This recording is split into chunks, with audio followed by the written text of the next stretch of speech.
The P0171 OBD code means that the engine is receiving too much air and not enough fuel, resulting in a lean condition. This can be caused by a number of issues, including a vacuum leak, a faulty oxygen sensor, or a clogged fuel injector.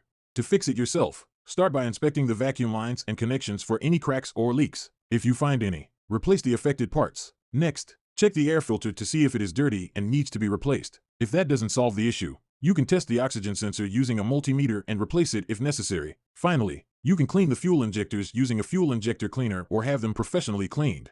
Fixing the P0171 code yourself requires some knowledge of car maintenance and electrical systems. You will need to be comfortable inspecting and replacing engine components, as well as using a multimeter and fuel injector cleaner. If you are unsure or uncomfortable, it is best to take your car to a mechanic who can diagnose and fix the issue for you. We present this video in good faith and suggest that you familiarize yourself with repair videos on your specific car model, as there may be differences in the steps and processes.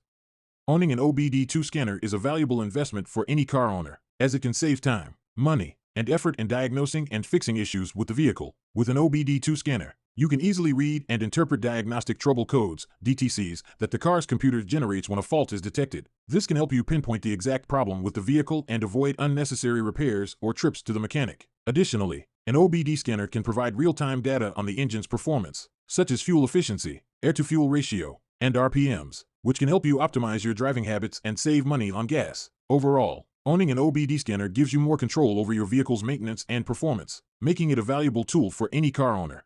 There are affiliated links in the description for the tools and parts mentioned in this video. Please click the like button and leave a comment, as it really helps us on this channel, and if you want more videos like this, please click subscribe. Thanks.